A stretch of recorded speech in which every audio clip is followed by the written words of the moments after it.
I am Hemant. हाँ जी हाँ जी हाँ जी, बिल्कुल सही सुना आपने, आई एम हेमंत। तो आज हम एक ऐसे टॉपिक के बारे में बात करने वाले हैं जिस टॉपिक के बारे में हर कोई बात नहीं करता, नेचर। हमारा टॉपिक है नेचर क्यों महत्वपूर्ण है हमारी ज़िंदगी के लिए। Why nature is important for our life. Nature क्यों महत्वपूर्ण है, क्यों इम्पोर्टेंट है, क्यों ज़रूरी है। चलिए शुरू करते हैं हमारे इस वीडियो में। तो अगर इस चैनल में आप न्यू हो तो कृपया करके सब्सक्राइब वाला बटन दिख रहा होगा, उसको चपक दीजिएगा, ठीक है। तो चलिए प्रकाश डालते हैं हमारे टॉपिक में।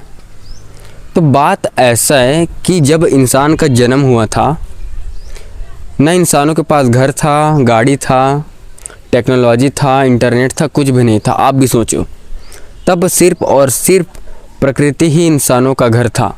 हवा इंसानों की दवा थी और सूरज इंसानों का चार्जर। क्योंकि जितनी बार इंसान ने खुद से जुड़ने की कोशिश की, वो कहीं ना कहीं प्रकृति के पास ही गया। नेचर के 5 सबसे बड़े फायदे। अब सवाल उठता है, क्या सिर्फ सुकून के लिए नेचर जरूरी है? नहीं, इससे कहीं ज़्यादा गहरा रिश्ता है हमारा। नंबर 1, मानसिक शांति। सिर्फ 20 मिनट पेड़ों के बीच बिताने से स्ट्रेस हार्मोन कोर्टिसोल घटता है, एंजाइटी और डिप्रेशन कम होते हैं। नंबर 2, फोकस और क्रिएटिविटी बढ़ती है। नेचर में रहने से हमारा दिमाग रीसेट होता है। स्टैनफोर्ड की एक स्टडी कहती है कि नेचर वॉक के बाद इंसान के आइडिया जनरेशन की क्षमता बढ़ती है। नंबर 3, हार्ट और इम्यून सिस्टम बेहतर होता है। पेड़ों से निकलने वाले फाइटोनसाइट्स नामक कंपाउंड हमारे इम्यून सेल्स को बूस्ट करते हैं। दिल की बीमारियां और थकावट कम होती है। नंबर 4, नींद गहरी होती है। दिन में सूरज की रोशनी मिलना हमारे शरीर की बायोलॉजिकल क्लॉक को सेट करता है, जिससे नींद नेचुरल और डीप होती है। नंबर 5वां, आत्मचिंतन और सेल्फ अवेयरनेस। जब आप प्रकृति में अकेले होते हो, कोई शोर नहीं, कोई डिस्ट्रैक्शन नहीं, तब आप असल में खुद को सुनना शुरू करते हो। यही सेल्फ इम्प्रूवमेंट का पहला स्टेप है। अब सोचिए भैया, हम दिन भर एसी में बंद कमरे में बैठे रहते हैं, मोबाइल और लैपटॉप से चिपके रहते हैं। बाहर निकलने का तो हमारे पास घंटा टाइम नहीं है भाई।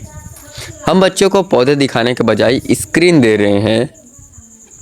हमने खुद को बंद कर लिया है एक ऐसी दुनिया में जहां कनेक्शन है पर कनेक्टेडनेस नहीं। हमने कन्वीनियंस को चुना लेकिन बदले में खो दिया शांति, सेहत और आत्मचैन। सेल्फ इम्प्रूवमेंट सिर्फ किताबें पढ़ने से नहीं होती या फिर जिम जाने से भी नहीं होती, बल्कि असल में असली सेल्फ इम्प्रूवमेंट तब शुरू होती है जब आप खुद को महसूस करना सीखो। प्रकृति आपको वो सिखा सकती है जो कोई इंसान नहीं सिखा सकता। पेड़ सिखाते हैं सब कुछ चुपचाप रहकर भी ऊंचा उठो। नदी सिखाती है आगे बढ़ते रहो, रास्ता खुद बन जाएगा।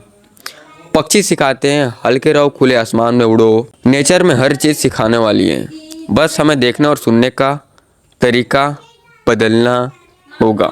तो अगली बार जब आप थक जाएं, उलझ जाएं या टूट जाएं, तो किसी पार्क में बैठिए, किसी पेड़ से टिककर आंखें बंद कर लीजिए या जरा नदी के किनारे अकेले चलिए। आपको जवाब मिलेगा, आप खुद से मिलेंगे। क्योंकि इंसान का असली घर, असली गुरु और असली शांति प्रकृति में ही छुपी है भैया। अब आपसे सिर्फ एक गुजारिश है, आप वीकेंड में सिर्फ 1 घंटा खुद को दो, नेचर को दो, और फिर मुझे बताना क्या बदला। इसे किसी ऐसे इंसान के साथ शेयर ज़रूर करें जो थोड़ा थका हुआ है, थोड़ा खोया हुआ है, जिसे शायद उसे भी नेचर की ज़रूरत हो। तो आज के लिए बस इतना ही। सो मिलते हैं दूसरे वाले वीडियो में, तब तक के bye bye, take care and love you all. तो भैया सब्सक्राइब बटन दिख रहा है, सब्सक्राइब कर दो यार।